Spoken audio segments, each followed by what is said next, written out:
Después de 2000 años, podrías decir, oye, estoy aquí bien en Rusia ya estoy bien aquí en Francia, en Italia, estoy aquí con los países preciosos de aquí, de la Mallorca, de Palma de Mallorca y de España, etcétera, etcétera. ¿Quién los movió a más de 1 millón de judíos a que se reunieran después de la Segunda Guerra Mundial y tuvieran todos ellos el mismo sentimiento de regresar a Israel y establecer otra vez una nación? Escuchen esto, es el único pueblo en la historia de la humanidad desde Adán y Eva que ha tenido esta reunión de poder constituirse en un solo día en una nación y en un estado libre, soberano e independiente. No ha habido ninguna otra civilización, tribu o nación que jamás haya podido constituirse en un día en una nación, cumpliendo la profecía de Isaías 66, versículo 8, que se constituiría en una nación el Estado de Israel. Pero ahora vamos rápidamente a ver algo increíble. En este capítulo 9 de Amós, vean ustedes que entonces se cumple el 14 de mayo del 48 y regresa del cautiverio Israel. ¿Cuál es la segunda profecía? Edificarán y habitarán y plantarán viñas. Escuchen, en el 48 David Ben Gurión fue nombrado el primer ministro de Israel. Inmediatamente los atacaron los árabes. Pero cuando llegaron ellos a Israel en el 48, no había ni siquiera un guamúchil, un solo árbol plantado. Era un desierto la tierra de Israel, puro polvo, puro desierto. Y en 2 años, en 1950, en una de las obras de la ingeniería hidráulica más portentosa de la historia, los judíos en 2 años siembran 6 millones de olivos. 1 por cada judío que mataron los nazis en la Segunda Guerra Mundial. Y traeré a los judíos y habitarán y plantarán el vino de ellos, y se cumplió la profecía. Y la tercera profecía es el versículo 15, y la Biblia dice así, que desde que Israel regresó, ya son como hace 70 años, en el 48, a Israel, nadie los iba a volver a sacar de su tierra. Rodeados por más de 22 millones de naciones enemigas de ellos. 22 millones de personas, de árabes, que desde que llegaron no han podido soportar que sigan así. Y entonces vino la guerra de 1956 y la guerra maravillosa y milagrosa de junio de 1967, la guerra de los 6 días. Los que no hayan oído este milagro de esta guerra, quiero decirles lo siguiente. El 1 de junio de 1967, el presidente Nasser, en aquel tiempo de Egipto, junta a Siria, Jordania, a Líbano y a Egipto para un congreso, y les dice lo siguiente, el presidente Nasser de Egipto: extirpemos a los judíos, arrojémoslos al Mediterráneo. No tienen ninguna probabilidad de salir vivos.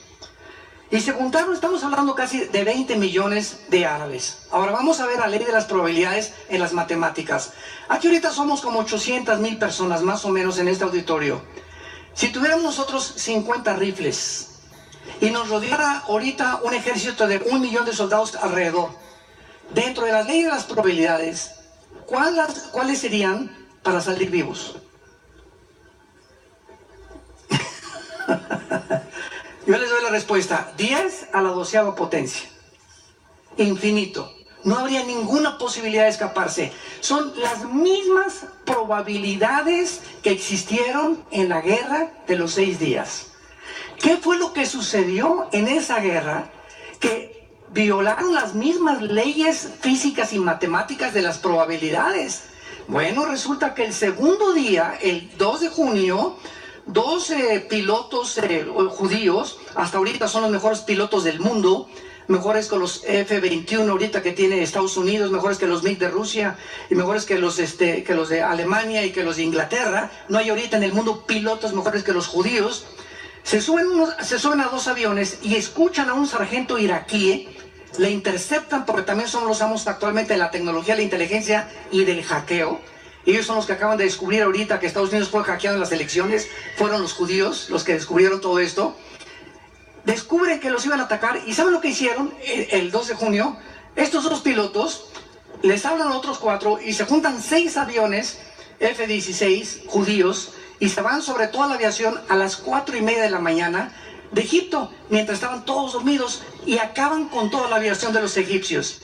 Se van a Siria y acaban con toda la aviación de Siria, se van a Líbano y se van a Irak y acaban con los aeropuertos de todas las naciones que querían invadirlos. Una vez que ellos controlaron la tierra, tenían ya controlado el aire. Y al tener controlado el aire, mandaron a los tanques, y el 6 de junio se encontraban ellos avanzando, ellos ya no siendo conquistados ni replegados, hasta la península del Sinaí, que es Egipto.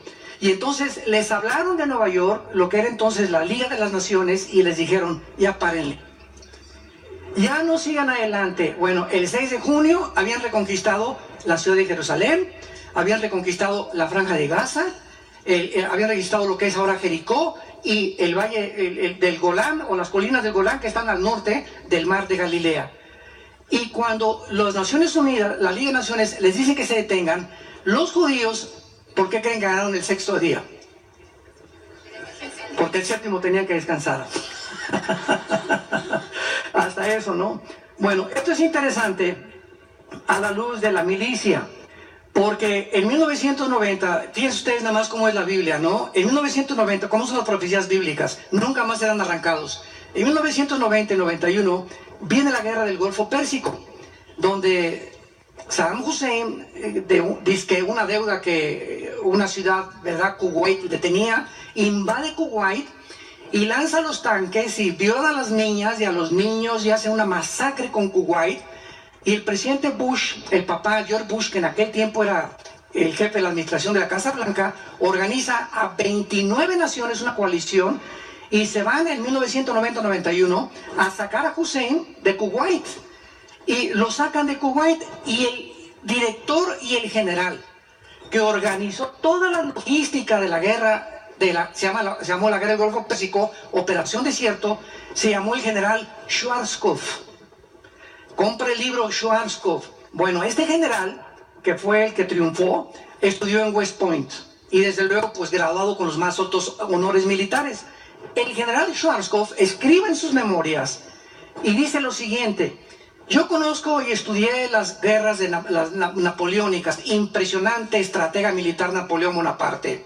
Alejandro el Magno ni se diga, con sus falanges, increíble la forma como organizó sus soldados. Nadie lo pudo parar a Alejandro el Magno. En 11 años conquistó el sur de Europa, el norte de África, el Medio Oriente, llegó hasta Irak, a todo lo que es el Medio Oriente, etcétera, etcétera.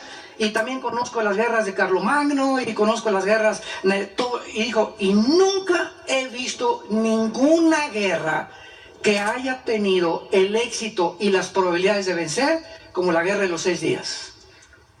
Ninguna guerra, dice, en la historia de las que he estudiado en la academia y en las que he participado físicamente, tiene las características de la guerra de los 6 días.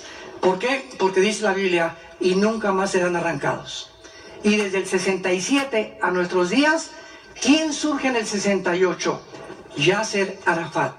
Y organiza, ¿verdad?, la Organización para la Liberación de la Palestina.